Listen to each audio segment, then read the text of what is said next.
이낙연 전 대표 귀국 이후에 향후 행보가 주목되고 있습니다. 이번 주말에는 호남을 찾는다고 합니다. 이낙연계 더불어민주당 이계호 의원 전화 연결돼 있습니다. 의원님 안녕하십니까? 네, 이기호입니다. 자, 의원님 지금 지역구 쪽에 계시는 겁니까? 예. 지금 지역구 담양, 한평, 영광, 장성군 아니겠습니까? 예, 그렇습니다. 비가 지금 많이 내리고 있습니까? 예, 28일 새벽에 예. 비가 많이 내렸고요. 네. 또 어제는 조금 잠잠하다가 네. 오후에부터 이제 소나기성 호우가 내리기 시작해서 예. 지금 어제 밤새 오락가락하고 있습니다. 한평에 비가 많이 내렸다는 소식이 있더라고요. 예, 제 지역구가 전부 다 예. 비가 많이 왔고요. 예. 담양, 장성, 한평 전부 적지 않는 피해들을 지금 낳고 있고 네. 한평에서는 인명 피해가 또 한 분 발생해서 그렇죠. 수문하는. 어제 제가 조문을 다녀왔습니다. 예, 비 피해가 더 없어야 되겠는데요. 그러니까요, 걱정입니다. 네, 자 대비를 잘해야죠. 대비를 앞으로도 잘 해야 될 것 같습니다. 예. 자, 이낙연 전 대표 귀국길에 마중 갔던 모습이 이제 보였습니다. 어떤 말씀을 예. 나누셨습니까? 그날 분위기나 상황이 무슨 깊은 대화를 나누고 그런 상황은 아니었고요. 예. 안부 인사만 서로 오래간만에 만났기 때문에 아하. 주고받는 정도였습니다. 엊그제 이 전 대표가 DJ 묘역도 갔잖아요. 예. 영광도 갔고 광주도 방문한다고 이제 주말에 얘기를 하던데 영광에 영광은 아직 안 오셨고요. 주말에 간다는 얘기가 있던데요. 예, 주말에 오신다는 얘기는 들었습니다. 만납니까? 상묘 오신다고 그러더라고요. 아. 예. 그럼 우리 의원님하고도 좀 만날 수도 있는 겁니까? 글쎄 제가 그날 또 당내 서울에 행사가 있어가지고 어떻게 될지는 모르겠습니다만 여유가 있으면 가서 인사는 드려야 되지 않겠습니까? 지역구에 찾아오시는데 당연히 예. 그렇게 해야죠. 네, 일단 이재명 대표 안부 전화를 했다고 하더라고요. 만남을 예. 제안했다고 하던데 회동은 하는 겁니까? 이재명 대표하고 이낙연 전 대표? 시점은 모르겠습니다만 두 분이 약속을 했으면 약속대로 조만간 만나겠죠. 저는 그렇게 생각하고요. 네. 또 그걸 계기로 해서 당내 서로 화합하는 모습을 또 단합하는 모습을 보여주는 것이 이 당원들에 대한 A다 이렇게 생각을 합니다. 자, 화합하는 모습 이게 필요하다고 하는데 여당 국민의힘에서 나오는 발언을 보면 좀 심상치 않습니다. 좀 이재명 대표하고 죽기 살기로 좀 싸워야 되는 거 아니냐 이런 얘기들도 있는 것 같습니다. 어떻게 보고 계십니까? 여당이 바라니까 반대로 해야죠. 반대로 하셔야 된다. 여당이야 당연히 민주당이 분열되고 갈등 있기를 바라지 않겠습니까? 그래야 여당이 유리하기 때문에. 근데 사실은 지금 윤석열 정부의 국정 난맥상이 아주 극도로 달하고 있는데 그래서 국민들의 고통도 심하지 않습니까? 그래서 반드시 내년에 총선 승리를 해야 됩니다. 그러려면 여당이 원하는 대로 해서는 안 되는 거죠. 그 여당 중에 하태경 의원은 이낙연 전 대표가 총선을 이끌면 우리는 120석도 힘들다 이렇게 얘기하는데 그러면 이낙연 전 대표가 더 무섭다 이런 뜻으로 보이기도 하고요. 저는 여당이 요즘 하는 얘기들을 쭉 보면요. 전망과 희망을 막 섞어서 얘기하거든요. 하태경 의원의 얘기는 자기들의 희망을 얘기를 한 거죠. 이낙연 대표가 이끌어가지고 막 당내 분란이 생기고 그러면 자기들한테 아주 유리하다고 받는 모양이죠. 그래서 현 대표 중심으로 해서 그나마 안정적으로 당이 지금 흘러가고 있는데 이 상황에서 갈등이 더 커지면 결국 국민의힘이 바라는 바 아니겠습니까? 그래서 다 합리적으로 또 현명하게 판단들 하실 거라고 생각합니다. 그렇다면 이번 총선에서 이낙연 전 대표 어떤 역할을 할 수 있을까요? 예, 당연히 총선 승리를 위해서 무슨 역할이든지 할 것이고 그런 얘기는 지난번에도 하시는 걸 제가 봤습니다만 그러나 구체적으로 그 어떤 역할을 할 것이냐 그거 벌써부터 예측하기는 좀 쉽지 않을 거라고 봅니다. 다만 한 가지 분명한 것은 오랜 정치 경험이 있는 분이기 때문에 이 상황에 따라서 노련하게 민주당의 승리를 위해서 역할을 잘 하실 것이다 이렇게 생각하고 있습니다.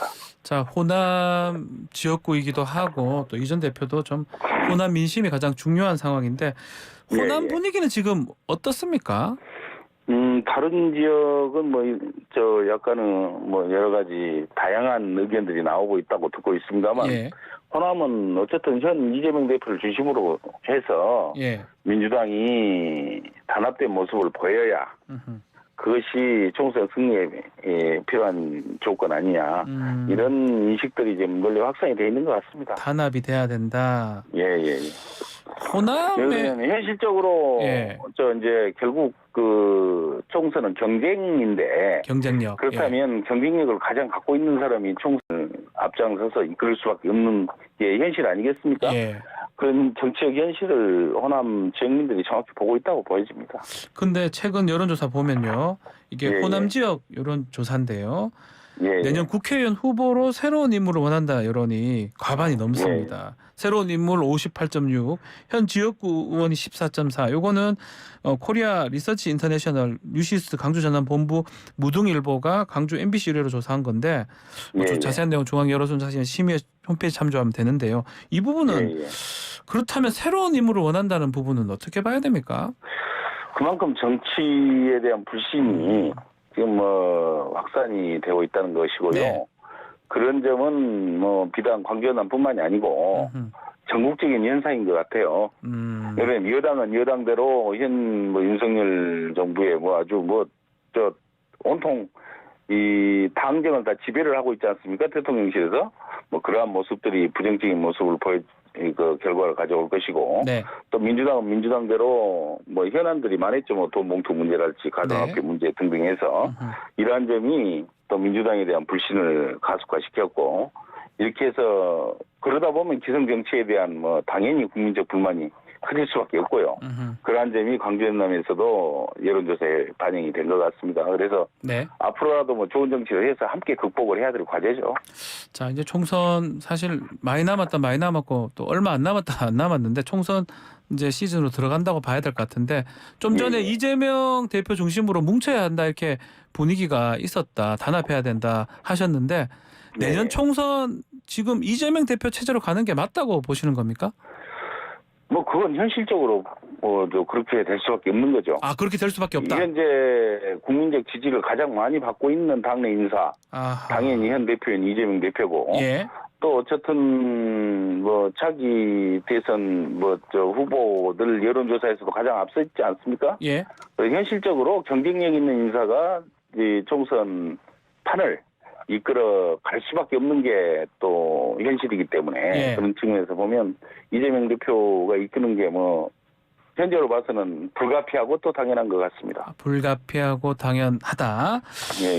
자, 비명계 일각에서는 좀 공천론을 관련해서 이재명 대표 좀 체제에서 지금 공천론을 손대면 안 된다 이런 얘기가 많더라고요. 대의원제 얘기라든지 그 부분은 의원님은 어떻게 보십니까? 공천 룰 자체를 이재명 대표 체제에서 확정을 지어놓고 있는데 또 그 체제에서 물론 부분적인 손질이야 가능하겠지만 전체적인 틀을 바꿀 수는 없지 않겠습니까? 그리고 현재 지난 5월에 확정된 공천 룰이 잘 아시는 것처럼 당내 최고 의사결정기구인 중앙위원회와 전당원 투표로 확정이 된 거거든요. 그래서 당내 의사결정에 있어서 당원들의 의사보다 더 위에 있는 상위에 있는 그런 권력은 없습니다. 그런 측면에서 보면 어디에서 이제 혁신위에서 일부 의견이 나왔다는 것을 저도 보도를 통해서 봤습니다만은 현재 시스템 공천의 전체적인 룰은 바꾸기가 어려운 사항이다 이렇게 분명히 말씀을 드리고 싶네요. 그러면 당의 주인이 당원이다 이렇게 보는 게 맞습니까? 너무도 당연한 얘기죠. 총선 앞두고 지금 김은경 혁신이 역할이 아마 클 것 같은데요. 지금 첫 쇄신안이 불체포 특권 포기였습니다. 지금 등등 혁신위 활동은 어떻게 평가하고 있습니까? 혁신위가 다양한 의견을 내놓고 있고요. 또 그런 얘기는 지금 현재 이제 당이 아까도 말씀드렸듯이 상당한 정도의 불신을 받고 있는 상황에서 당이 위기이기 때문에 이를 극복하기 위해서는 그런 국민적 지지를 얻기 위한 여러 가지 대안들이 나와야죠. 그래서 국민 눈높이에 맞는 정말 적절한 대안들이 좀 더 나왔으면 좋겠다. 이런 생각을 분명하게 가지고 있습니다. 자, 윤석열 대통령 엊그제 자유총연맹 기념식에서 아마 전임 정부를 향해서 뭐 오늘 좀 아니라고 얘기는 했지만 반국가 세력으로 지칭한 것으로 지금 보입니다. 뭐 김기현 대표는 이거 팩트 아니냐 또 얘기를 하기도 했고요. 그 부분을 좀 말씀 주셔야 될 것 같습니다. 그러니까요. 저도 뭐 전 정부에 뭐 이 강요를 했던 사람 입장에서 윤석열 대통령 뭐 발언을 보고 상당히 충격받았습니다. 아, 충격받았군요. 대통령이 거의 뭐 태극기 부대 수준에 요즘 뭐 강성 뭐 그 저 우익 유튜버들 뭐 얘기들 들어보면 정말 걱정되는 점이 너무 많지 않습니까? 어떻게 보면 그런 비슷한 얘기를 하신 것을 보고 이 대통령이 이러다가는 정말 그 소위 말하는 극단적인 꼴통 보수들이라고 그러죠. 꼴통 보수만의 대통령이 되겠다는 다짐인지 이런 생각도 해봤고요. 왜 그럴까 생각해보면 결국은 현재 이제 민생이나 외교나 국방 뭐 경제 할 것 없이 뭐 국정 전반적으로 아주 난맥성을 보이고 있는데 이런 국정 운영에 자신감이 없다 보니까 자꾸 전정부 탓하고 또 야당 주요 폐기하고 뭐 그런 거 아닌가 하는 생각을 해봤습니다. 그러니까 집권 2년 차인데도 문재인 정부 비판을 계속하고 있다. 뭐 그런 의미인가요? 그렇죠. 결국은 지금도 전 정부 탓을 자꾸 하고 있고 뭐 잘못되면 전 정부에서 뭐 밑도를 잘못 깔아서 그렇다고 자꾸 그러잖아요. 이건 뭐 자신들의 무능을 자인하는 것이죠.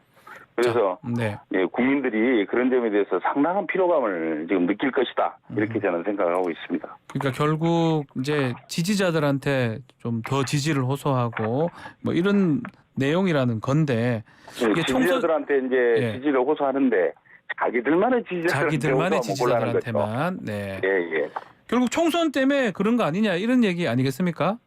그렇죠. 뭐지 현재 놓여 있는 가장 큰 정치적 현안 그리고 향후 정치의 향배를 좌우하는 것은 뭐 내년 총선이기 때문에 뭐 여야 할 것 없이 총선에 대해서 뭐 다들 전념할 수밖에 없는 현실이라는 것은 인정을 합니다. 그러나 정부는 어른스럽고 또 국민들이 안심할 수 있도록 이끌어주는 게 중요하지 않겠습니까? 필요하고. 자, 그런 점이 좀 아쉬움이 많은 거죠. 총선 얘기를 좀 더 해보면 대통령 170석 얘기를 했다고 합니다. 사석인가요? 어디선가? 그 부분은 뭐 어떻게 희망을 얘기한 겁니까? 아니면 자신감을 얘기한 방금 겁니까? 제가 뭐 몇 번 말씀드렸습니다만 이 다급하면 자꾸 희망과 전망이 헷갈려요. 그래서 저는 뭐 방금 말씀하신 것처럼 희망을 본 거라고 보고요. 사실 여당은 언제나 지금까지 보면 정책을 국정을 잘 운영해서 좋은 평가를 받고 그 평가가 또 선거에 또 표심으로 반영이 되고 이렇게 해왔거든요. 그런데 지금 윤석열 정부는 어떻습니까? 보면 야당 주요 패고 또 전임 정부 탓하고 이렇게 해서 이기겠다는 것 같은데 그건 전 세계에 걸쳐서 문명 국가에는 그런 사례는 없다고 봅니다. 자, 어제 장관급 2명 포함해서 좀 개각이 단행이 됐는데 뭐 김용호 통일부 장관 임명자라든지 또 김홍일 또 국민권익위원장 임명자 어떻게 평가를 하고 계십니까? 그 참 사람들이 대한민국에 인재가 많을 텐데 그렇게도 없는지 하는 생각도 들고요. 정말 국민들이 보는 관점과 시각 또 수준이 있을 거 아닙니까? 적어도 그 정도에는 맞춰져야 되는 거 아닌가 하는 생각을 하는데 거의 지금까지 그분들의 언행이나 이런 또 정치적 뭐 의사를 표시하는 방법들을 보면 거의 뭐 말 그대로 그냥 극우 유튜버들 또 실제로 그렇게 활동을 했고 뭐 그런 분들이 계속 중요 직책에 선임이 되고 있어서 정말 국민을 너무 쉽게 좀 보시는 게 아닌가 하는 생각을 하고 있습니다. 지금 말씀하신 것 중에 이제 좀 보수 유튜버 뭐 이런 분들이 많이 좀 발탁이 됐다. 이 부분이 문제가 있다고 이렇게 보시는 겁니까?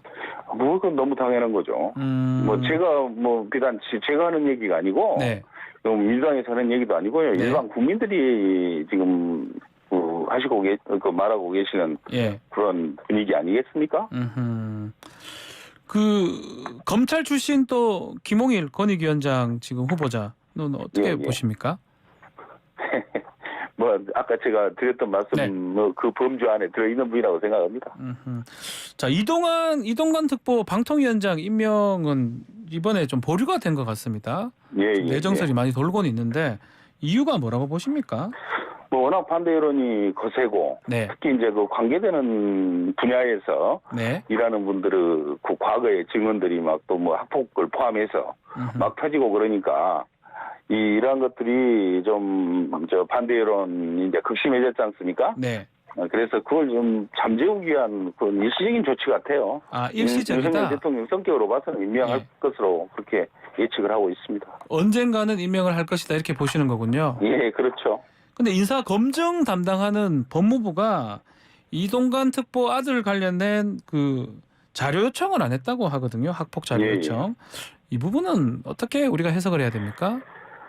임명을 하기 위해서 이미 결론을 내려놓고 있다고 그렇게 예측할 수 있는 거 아니겠습니까? 유리한 것만 검증하는 것이기 때문에. 아하. 예, 그래서 정말 어떻게 보면 국민 여론을 그다지 고려하지 않는 그런 인사다. 뭐 한마디로 단정적으로 그렇게 말씀을 드려도 될 것 같습니다. 인사 검증을 하려면 좀 안 좋은 것도 보고 그렇게 해야 되는 거 아닙니까? 지난번에 안 정순신 좋은 것을 집중적으로 봐야죠. 그러니까 좋은 건 뭐 그게 이제 필요합니까? 좋은 건 안 해도 되는데. 그러니까요. 그게 이제 청문회 과정에서 저도 뭐 청문회를 해봤습니다만 예. 정말 생각지도 못했던 그러니까 후보자가 미처 착안하지 못했던 예. 여러 사항들을 막 터지거든요. 예. 청문회 과정에서. 그래서 뭐 후보자가 경우에 따라서는 억울할 때도 있지만 네. 정말 이 청문회라는 것이 이래서 필요하구나 이런 점을 후보자들은 다 느낍니다. 네. 그런 점에서 그 이동관 후보자도 마찬가지일 거라고 보는데 예. 그런 측면에서 보면 지금까지 살아온 과정을 놓고 보면 그분이 뭐 과연 방통위원장으로서 적절한가에 대해서는 다 회의적이잖아요. 좀 아는 분들은. 그래서 그런 측면에서 보면 지금이라도 재검토하는 게 옳다. 저는 그렇게 분명히 말씀드리고 싶네요. 그럼 한동훈 장관이 인사 관련 책임자라고 봐야 될 것 같은데 이게 이렇게 하는 게 그분은 뭐 검증하는 분이니까 뭐 일정한 정도의 책임 있겠죠? 네. 뭐 어떻게 말씀드려야 될지 뭐 정확한지는 모르겠습니다만 예. 임명권자 대통령이니까 최종 책임은 대통령이 있겠지만 검증하는 분들도 일정한 정도의 그런 검증의 책임은 분담하고 있는 거죠. 검증 책임이 있을 것이다. 뭐 그거 민주당에서 좀 문제 제기를 할 겁니까? 나중에 한다면? 뭐 제가 지도부가 아니어서 뭐 네. 어떻게 한다고 단정할 수는 없지만 지금 하고 있죠, 당연히. 네, 알겠습니다. 자, 오늘 말씀 여기까지 듣겠습니다. 감사합니다. 네, 감사합니다. 이계호 더불어민주당 의원과 함께했습니다.